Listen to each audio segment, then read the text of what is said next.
Hey, this is Echoplex, an early access puzzle game on Steam. Now you're thinking, we have quite a bit of those, thank you very much.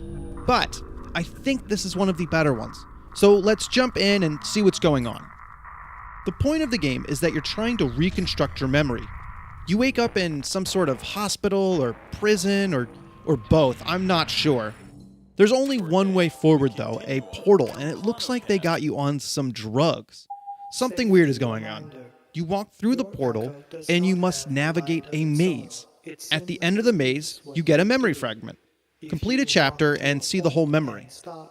The puzzles so far are pretty good. They require thinking about switches you need to walk through and unlocking doors in the correct order to get to the end. Some of them work a little better than others, and there was a few times I guessed my way through the puzzle instead of actually solving it.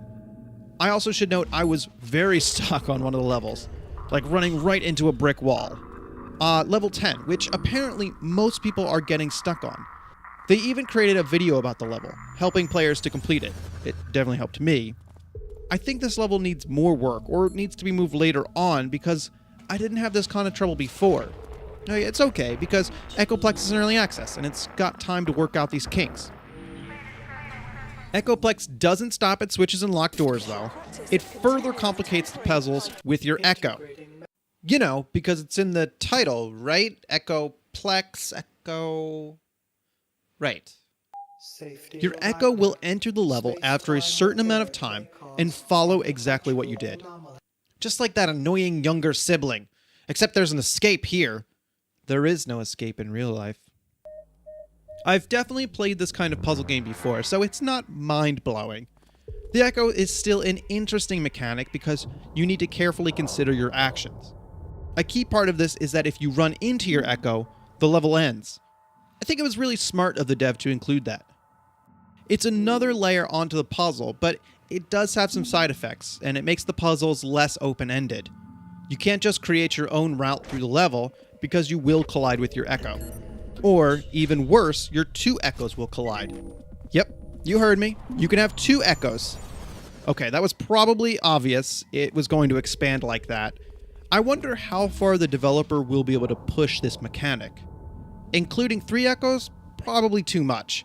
Trying to think 3 behind and make sure they don't run into each other sounds like a recipe for trial and error puzzles instead of solving them. I already feel the pressure of thinking for 2 people while playing. You can't stay in one place for too long or else your echo catches up to you. You have to make sure to plan your route a certain way so when you double back, you won't jump right into your echo. For the level I was stuck on, I was having a difficult time with the second echo. My 2 echoes kept colliding in midair, I think. I was stuck behind a locked door and I couldn't see where my echoes were colliding. It's a real pain because the level doesn't end when your echoes collide, they just blow up. If you need them to complete the level, you must restart yourself. And I just didn't have the information to know what was going wrong. I think the problem with the level is that it introduced a new mechanic that was not really explained.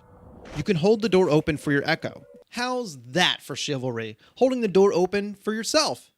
The problem is that it's a little counterintuitive, because when you're holding the door open for someone, you're standing in the place they need to get through.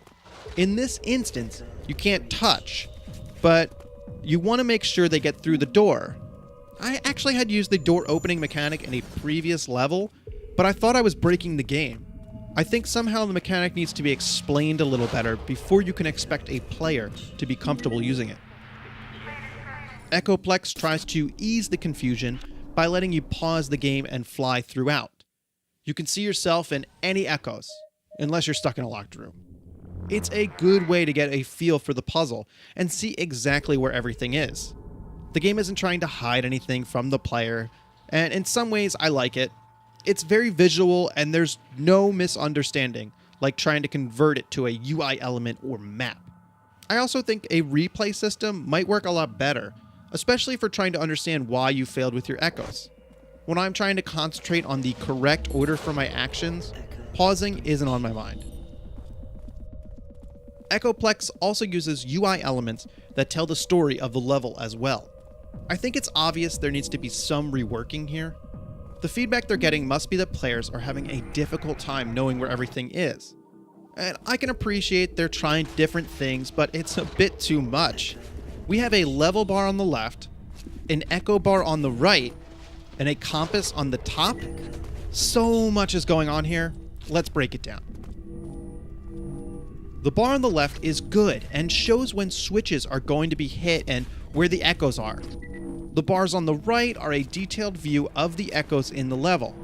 I can't see the point of these bars with the entire level bar we just looked at. I did not even look at these bars the entire time I was playing. The compass, I think that needs to be removed as well because I wasn't using that either. They added the compass to show the direction of the memory and what door it was behind. I think a better solution would be to always highlight the exit door in the same way. I realize this can become quite difficult if the exit is behind multiple doors, but maybe a symbol on the door would be better. If you don't see the symbol, you need to get through more locked doors. You already kind of have to run a level multiple times to get the layout. I don't personally see the problem in making the player explore opening the doors before they find the exit. I am really into this theme. The memories are really cool, and the main reason I hated being stuck is because I wouldn't be able to see more memories. They're shot like a film with real actors. This mix of gameplay and film makes a lot of sense because you're unlocking the memory. The starting room also changes as you progress, incorporating information from the memories you're unlocking. This is awesome, and I hope they can incorporate a lot more of this. I'm not sure if you're a prisoner in this facility, but if they could expand the starting room, that would be even better. By beating the puzzles and unlocking the story, you're affecting the world around you. That would be a lot more compelling. I hope they have the resources to put in a level editor and get the Steam Workshop going, but I hope even more that there are players who are willing to create levels for this game. In theory, a level editor is a good idea, but without the creators, it's kind of a waste of development time. I'm pretty sure the community could come up with some nightmare designs. Just look at Super Mario Maker. Echoplex is still trying to figure itself out, and that's okay. I'm of course being lenient on the game because it's in early access. They have a Trello board set up, and they seem very open to feedback. Two really good signs for an early access game. They have also kept pretty consistent updates. They really need to refine the puzzles and the UI, while also adding a bit more content. Right now there are only 15 levels, but looking at their Twitter, they seem to have some really cool content planned. I was really excited when I saw them tweet about shooting more memories. If you have any thoughts about the game, I'm curious. Leave a comment, but also make sure to tell the dev. Thanks for watching.